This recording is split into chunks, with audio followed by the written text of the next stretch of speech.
Quelle décision prendre? On réfléchit, on pèse le pour et le contre, et pourtant on n'est pas sûr.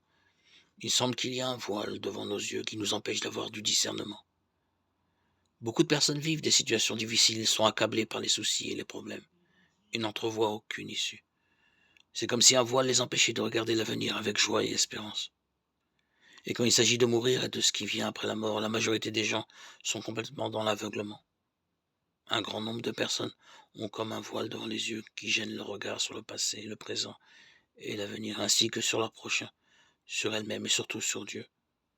Ce voile existe réellement. La Bible en parle en ces termes. 2 Corinthiens 3, 15, 18. Jusqu'à ce jour, quand on lit Moïse, un voile est jeté sur leur cœur. Mais lorsque les cœurs se convertissent au Seigneur, le voile est ôté. Or le Seigneur c'est l'Esprit, et là où est l'Esprit du Seigneur, là est la liberté. Nous tous, dont le visage découvert reflète la gloire du Seigneur, nous sommes transformés en la même image de gloire, en gloire par l'Esprit du Seigneur. Ce qui, dans ce texte de l'Exode, s'adresse à Israël concerne également la plupart des hommes. Ils ont un voile devant leur cœur. Ce voile est très encombrant. Dans son fort intérieur, l'homme n'est pas libre. Il est accablé par le poids d'une angoisse intérieure et se sent mal à l'aise. Ce voile a des conséquences dévastatrices. Il est un obstacle à la compréhension de la Bible et à la perception de la voix du Dieu vivant. Il est là, impénétrable entre Dieu et les hommes, et rend impossible une relation directe avec le Tout-Puissant. Il couvre le cœur de l'homme de sorte qu'il se concentre sur lui-même sans égard pour Dieu. La Bible nous fait connaître la véritable origine de ce dangereux voile. Notre péché. En effet, il nous sépare du Dieu vivant et nous conduit à la damnation éternelle. Que nous soyons d'accord ou non, l'éternité est une réalité aussi bien que la perte éternelle est une réalité pour tous ceux qui n'auront pas voulu se laisser affranchir de leur péché. Tous. Nous allons devoir comparaître devant le Dieu saint et chaque péché sera mis en évidence. La sentence terrible qui sera prononcée contre une vie de péché sera la damnation. Pourquoi sommes-nous coupables devant Dieu? Parce que nous n'avons pas respecté sa volonté. Nous avons vécu selon nos envies et nos propres jugements. Galates 5, 19, 21. Une opinion très répandue s'exprime par « je sais ce que j'ai à faire ». Nombreux sont ceux qui placent leur volonté guidée par leur sagesse, leurs pensées, leurs sentiments au-dessus de la volonté de Dieu. Ainsi, ils se rendent coupables devant Dieu. Quiconque méprise la volonté de Dieu ne peut entrer dans le royaume de Dieu. Le seul moyen pour l'homme de se défaire de ce voile du péché, c'est de se convertir au Seigneur Jésus-Christ, le Fils de Dieu.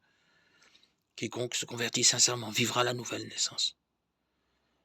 Le voile du péché sera ôté et le Saint-Esprit entrera dans son cœur. Et là où est l'Esprit du Seigneur, là est la liberté. Non pas la liberté de commettre le péché, mais l'affranchissement du péché, d'où découle la liberté de lire, de comprendre la parole de Dieu, la Bible. Chaque personne, pour être sauvée, doit se convertir. La parole de Dieu nous y exhorte. Qu'est-ce que la conversion aux yeux de Dieu? Il ne veut pas dire par là adhérer à telle ou telle église, assemblée, voire même secte. Se convertir signifie admettre que nous avons péché, que nous ne pouvons nous tenir devant la sainteté de Dieu.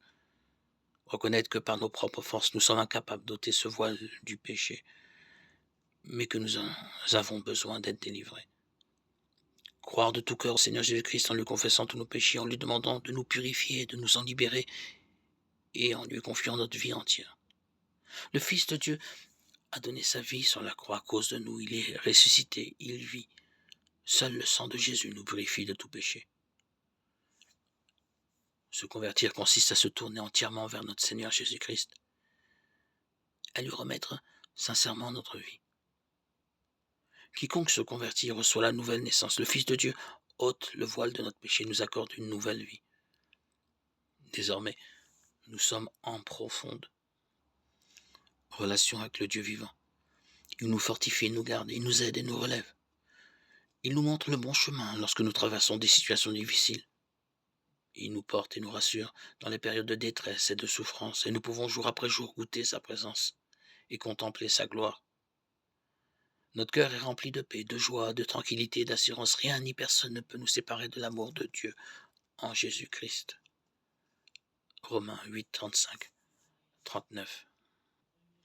Êtes-vous déjà un enfant de Dieu ou avez-vous encore ce voile qui enveloppe votre cœur? Aujourd'hui encore, convertissez-vous au Seigneur Jésus-Christ et vous pourrez aussi constater là où est l'Esprit du Seigneur, là est la liberté. Nous tous, dont le visage découvert reflète la gloire du Seigneur, nous sommes transformés en la même image, de gloire en gloire par l'Esprit du Seigneur. Jésus-Christ nous aime et veut nous sauver aujourd'hui. C'est pourquoi convertissez-vous maintenant au Fils de Dieu.